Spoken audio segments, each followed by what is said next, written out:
Hey, everybody. Good morning and welcome. Um, we got a lot going on with Holy Week. Um, Easter's coming quickly, so you'll have time with the family, maybe at home. That's why I wanted to put up the last two assignments. So the diversity and practice paper, not due for 2 weeks, it's April 26th. And then about 10 days after that, the final self-reflection paper, that will be May 2nd. So instructions in on both of those. Um, a few numbers out this morning on the statistics about inflation. And I wanted to get into some of that after covering, now that we're in week 12, we're on PowerPoint 12. And there does seem to be a correlation with the topic social work, rehab, and mental health. Hello, Jaden. Hello, Tiona Wiggins. Let's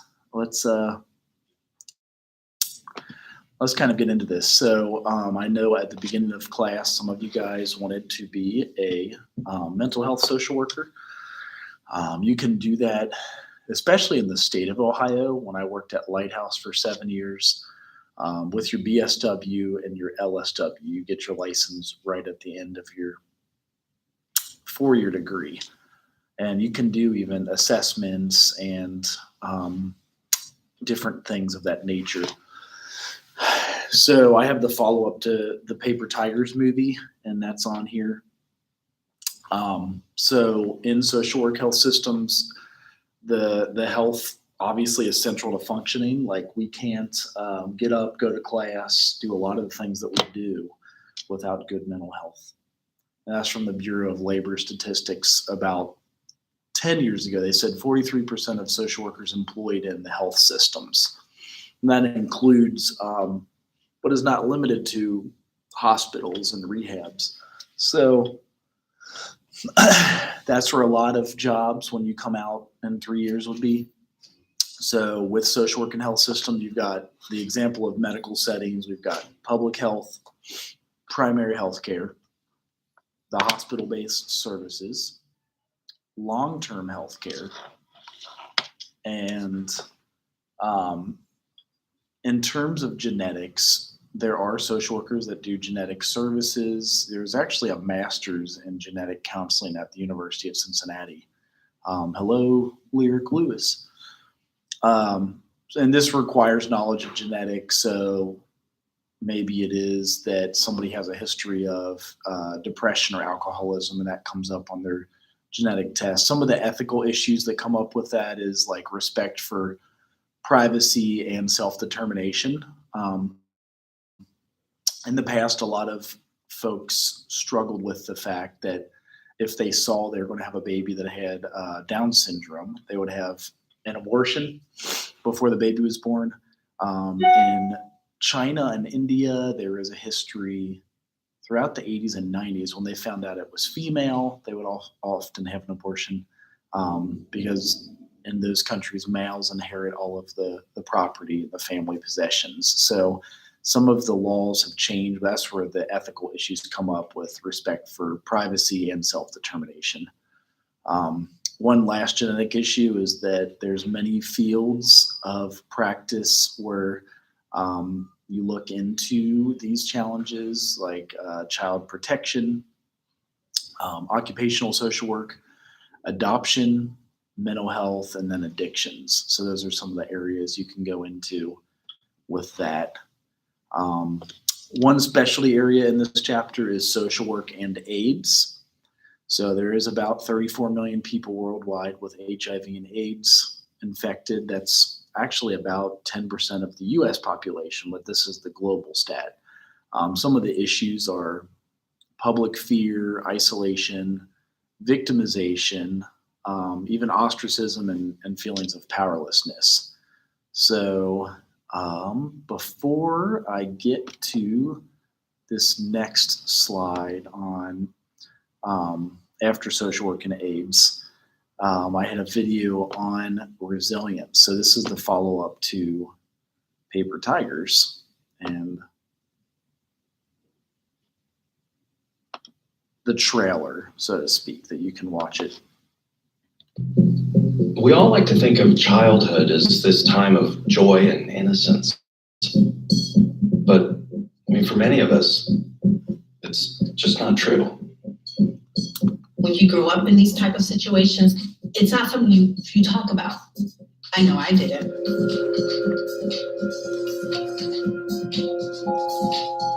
The first thing that we found is that adverse childhood experiences are common.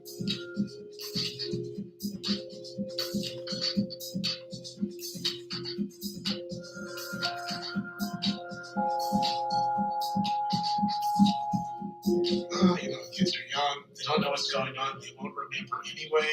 Well, the child may not remember, but the body remembers.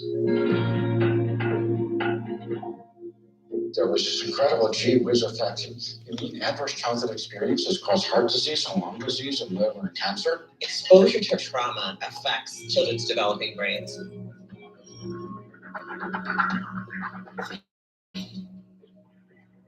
The impact is on your behavior, it's on your heart, It's on your DNA. Like, how do you deal with all that? I don't need to grow because I'm not used to it.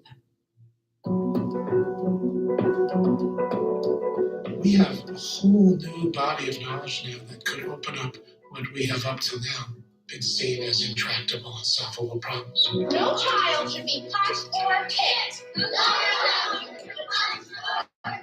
If you can get the science into the hands of the general population, they will invent very wise actions. Do you feel like any of the interventions have been making a difference? They made all the difference. It's there, it's possible. And a defeatist attitude is completely disconnected from what 21st century science is telling us. And we should be going after that like a bear.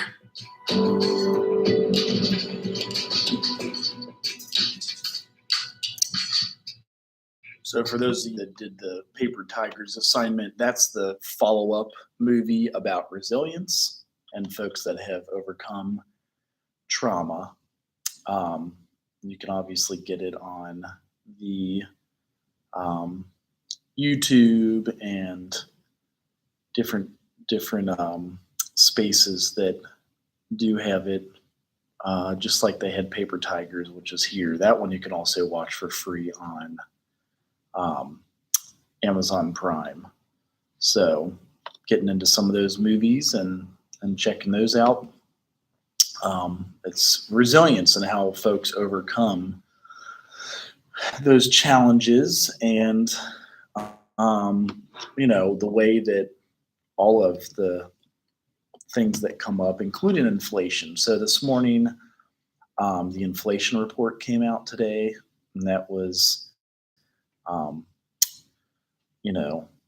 at a 40-year high. So I wanted to play this. You guys have already seen it on gas. We've talked about it with food. Well, it's getting a bit worse. And so this will affect clients that we serve and folks that are trying to survive and thrive. So a quick primer on the You're filling your gas tank or the grocery cart. Prices have gone up there. Overall, grocery bill has gone up. From paying the rent to dining out. We used to eat out like once a week or something, and we hardly ever do that anymore. Inflation is taking a big bite out of Americans' everyday budgets and savings. The latest report out this morning is expected to show an 8.4% spike from a year ago. That would be the highest since December 1981. When Raiders of the Lost Ark was #1 at the box office, Ronald Reagan was president, and unemployment was pushing 10%. But the causes of inflation today are far different. A post-pandemic economic boom, the global supply chain still struggling with China in another COVID lockdown, and the war in Ukraine sending food and energy prices even higher. We went into Russia's war with Ukraine with high prices already. That has exacerbated the problem. The White House bracing for the report. We expect March CPI headline inflation to be extraordinarily elevated due to Putin's price hike. There is good news. Gas prices now at $4.10 a gallon nationally are down 23 cents from a month ago, with the U.S. and other countries tapping their oil reserves. Meanwhile, the Federal Reserve is trying to attack inflation with the first interest rate hike in 3 years and as many as 6 more to come, raising the cost of borrowing to slow the economy. We understand that high inflation imposes significant hardship. But economists warn the Fed also runs the risk of tapping the brakes too hard, pushing the economy into a recession. Definitely an elevated probability of recession right now, depending upon how far the Fed has to go and whether or not we get any relief. But with unemployment now at a very low 3.6%, the White House is pushing back on the recession talk. We believe that the economy is strong.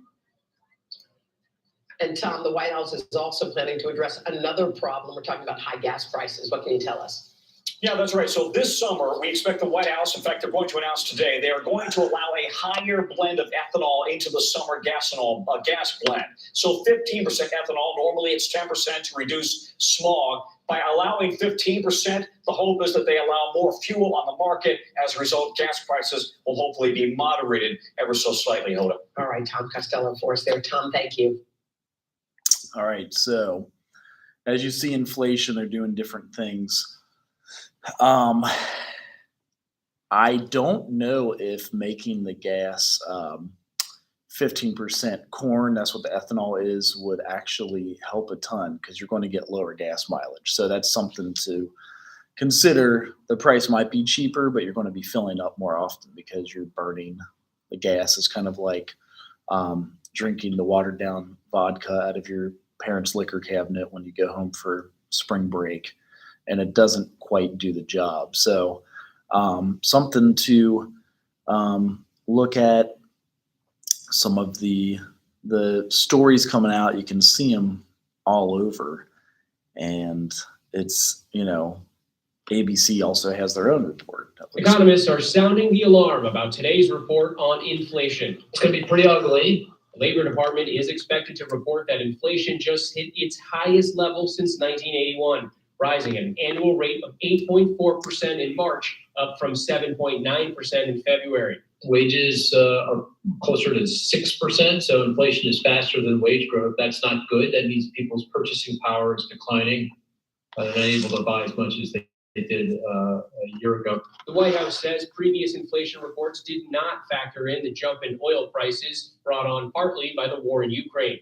We expect March CPI headline inflation to be extraordinarily elevated due to Putin's price hike. Many economists warn we could see a recession by the end of next year due to the rising cost of goods and the Federal Reserve raising key interest rates in the coming months. It's in this kind of environment, high inflation, high interest rates, when things kind of go off the rails and recessions can occur. Consumers or business people are already pretty nervous, but if they lose faith and run for the bunker and stop spending, stop hiring, stop doing what they typically do, that would be a recession. Surging food and energy costs have been the driving forces behind the record inflation. Today, President Biden is visiting Iowa, where he's expected to focus on gas prices. According to the Des Moines Register, the president is announced plan to allow the year-round sale of gasoline made with 15% ethanol, a less expensive blend usually banned during the summer due to pollution concerns. The move could lower prices at the pump by as much as 10 cents, but few gas stations actually sell that blend.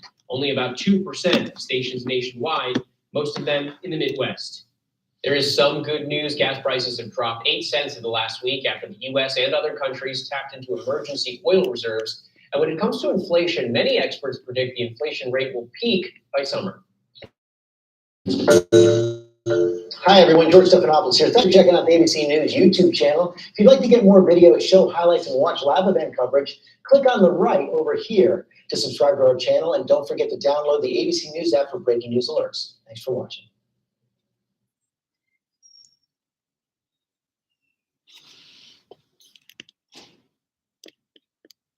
So We've been hearing for months about jobs going. As you see, there's definitely some big numbers that have been coming out, but following up on the mental illness,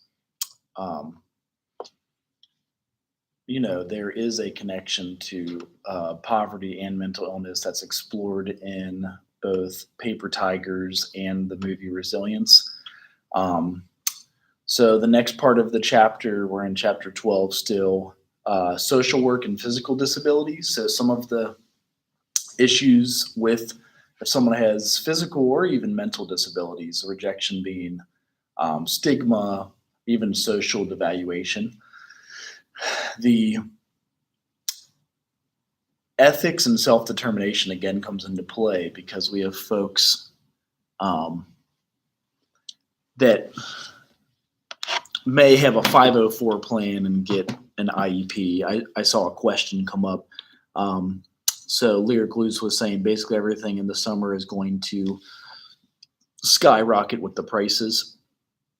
And yes, I think that's what the printing of money does. If you infuse and save since last year, especially since 2 years ago, we've doubled the supply of money and we still have the same amount of goods, so to speak. Farm goods, grain, everything that goes into making our chips, meals, hamburger buns, hot dogs, whatever. So, hello, Erica. So, one suggestion is if you have a place to store things, if you're able to stock up on stuff, get ahead of it. Like if it's something that you eat every day on a regular basis, definitely get it now. The price is cheap. If something lasts a while, if it is grains, rice and beans, I think sometimes chips go 6 months. Get them now. If you have, they mentioned especially even cat food, animal food. So if you have dogs or cats, they said there's a definite shortage of wet cat food. So like if you order it from Sam's. So there's a few places that are showing those shortages, and it wouldn't hurt if you got the things now, especially if it has a bit of a shelf life. I know it's harder to get fruits, vegetables, and meats right now, unless if you have access to a freezer and you could freeze everything. But say I go into Sam's and search cat food, something I just have kind of gotten without thinking about too much. They still do have some. It's up by $5. This used to be $30 for 60 cans of wet cat food. So that's one thing to consider. There is also stuff with pasta they had mentioned. That's something that stores a long while. If you guys ever eat pastas and different things that have a good shelf life. A lot of these will say 2023 and 2024. So like elbow macaroni, angel hair pastas, things of that nature. Again, doesn't hurt to get now because those will last you for 2 or 3 years and you're going to see the spike this summer. And just being prepared for it. They do have some foods that have a shelf life of 30 years. And certainly is an option to get that are, cheaper now than it will be in the future, which is definitely weird to get it that way. But sometimes it might save you $1 or $2 in the long run. Quinoa pasta. Prego. So like simple things for meals, like if you are preparing for the summer and you could get them now. Looks like those are still available. So that's nice. I don't know if they all have an increased shipping price just because I've seen diesel is now at $5 per gallon. So it's a little bit more to ship something with diesel. And yeah, it definitely is stressful by having those things, go up in price, even if it is 10 or 20%. If your food budget for the year is $3,000, it'll go up to $3,300. And that seems to be a little bit more challenging. So, and you can see they're even with the shipping prices increase, they're trying to change more of these things for well, yeah, there's the cat food weighs a lot, so they will not deliver it. It's one of those things that you want to get there while you're at the store. If you see them, especially if you say like sale prices, you can get them, and it's hopefully a cheap meal that you could pick up on. So long and the short of it, get the stuff while you can. You know, it's definitely already being noticed at the checkout counter, and you'll be happier for it because there's different things that cause that stress. So back to chapter 12 and finishing up the last piece on social work and physical disability. Some of our social work responses, yes, lyrically, it does suck. You can prepare for it. You know what I mean? Like, no need to be, what do they call that? Chicken Little, where you run around and say the sky is falling. But if you are a prepper, some people do the prepper items, and just get the stuff now. You know, if you're able to stock up and grow your own food. Some people are starting gardens now. Some people are buying the seeds for the next month. We have like the perfect time to start seeds indoors. You put them outside after Mother's Day in Cincinnati, and save a ton on tomatoes, peppers, onions, things that you can grow right in your backyard. So that's a good social work response, because it takes a while to learn how to grow things, but literally you buy seeds for 99 cents. You can throw them in the ground. We're trying to start some of that up here at Central State also. So other social work responses to the physical disability, we've got VOC rehab. It's known as vocational rehabilitation. The social model of disability, where we try to help as much as we can, but we aim as social workers to get folks self-sufficient. And in 1990, about 32 years ago, we had the Americans with Disabilities Act. So that made things more accessible, helped people that had dyslexia or ADHD get time and a half on test taking, so you weren't like excluded right away from your high school and college tests, and different things to make it easier on you. Social work and developmental disabilities. So this includes mental retardation, cerebral palsy, autism, and other organic disorders.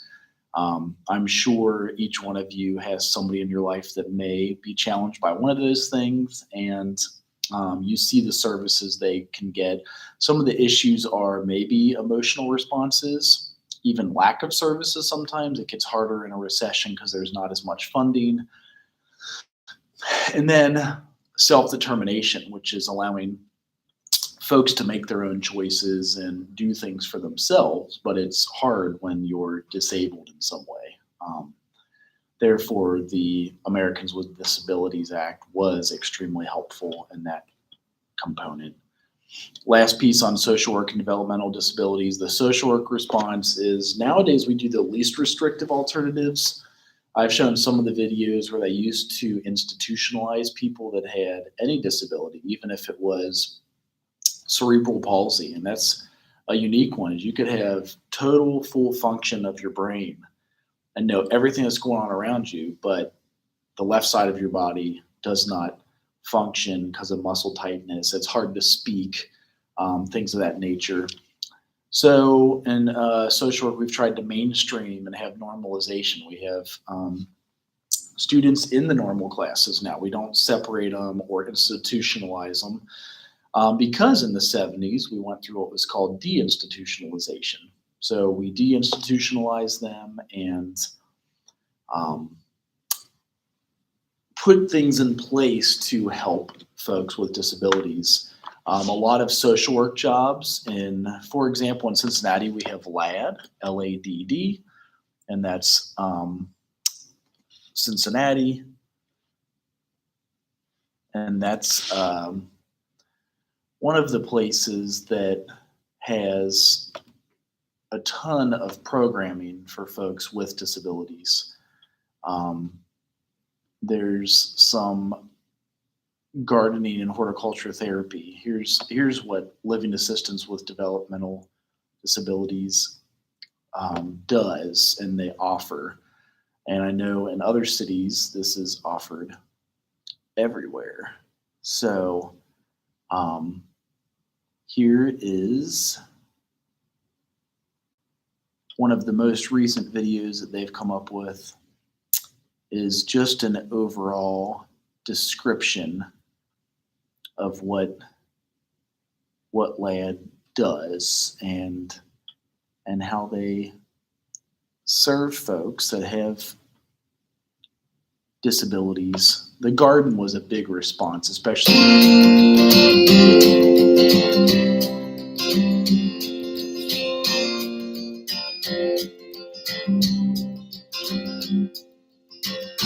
you belong among the wildflowers. You belong in the boat out at sea. Sail away, kill off the hours. You belong somewhere you feel free. Hello, everybody. How was your weekend? Good. Today, we're going to be reviewing some of the different tools that we discussed last week. Here is our fertilizer, our pot, our garden gloves. I have seen those who come back with you. You belong among the wildflowers. You belong in a boat out at sea. You belong if you love. So that's one of the programs they have. There's several others. I was looking for their quick overview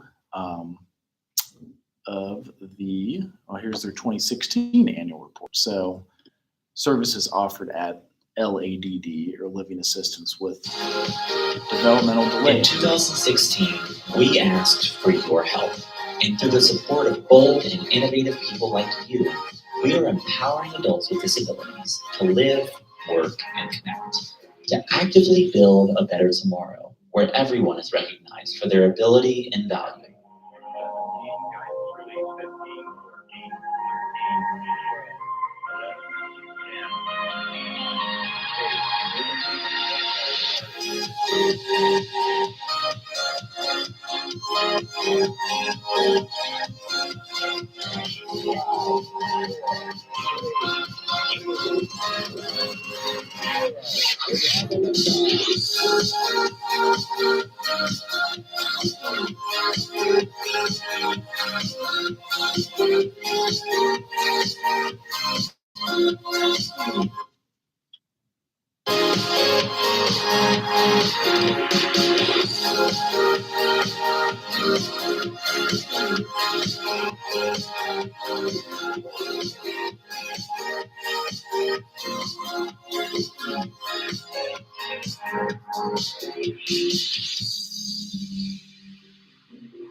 We are creating a tomorrow full of equal opportunities in housing, employment, and social connection.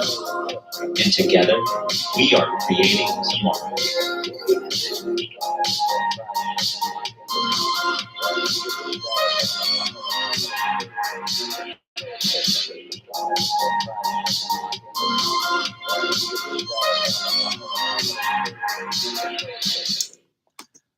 So again, in the past, with deinstitutionalization, before deinstitutionalization, there was several places that would take people with disabilities, and they did not get out in the community. The opposite has been true in the 80s, 90s, and 2000s, where they have reintegrated everybody and given them opportunity to be inside of the places. So last 3 slides specific to mental health, where some of you said you wanted to work, and your internships will probably be in a couple years. So this is a culturally based concept. About 26% of the US population that are adults are affected by mental disorders, and that's about 6% of adults experience 1 or more categories of serious mental illness. So more than a quarter are affected, and 1 out of 20 have a dual diagnosis, 2 mental health disorders. With social work and mental health, some of the issues are that we have conflicting theories and sometimes underlying organic causes that come up. It could even be stuff that's out of your control, like fetal alcohol syndrome and genetic disorders. There's also the stigmatizing labels and then a deficit focus. So as social work, we try to do the opposite. Our social work response is to do inpatient and or outpatient services, also doing interdisciplinary team approach and community-based service delivery. There's also what falls under that category is chemical dependency. So with social work and chemical dependency, there's 22.6 million in the US that report illicit drug or alcohol use issues. The role difficulties at work, if addiction takes over, people don't even make it into work and sometimes steal from work or school or the home. A lot of the child neglect you see is from alcoholism and addiction. And there's some psychological dependence. So social workers would help with drug testing.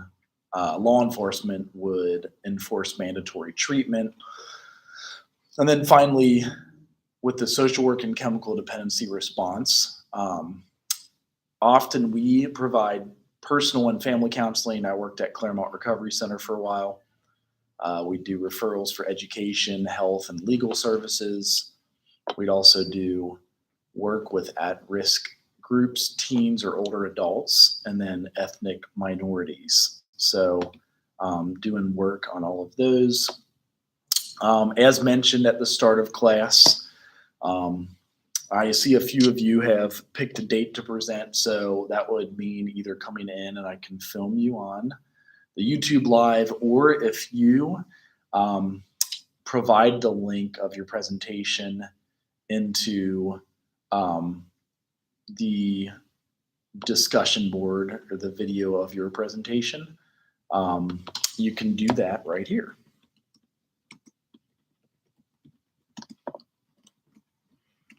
The video of you presenting your PowerPoint. Now, if you did it in class, just go ahead and the class you presented it and post it up into here.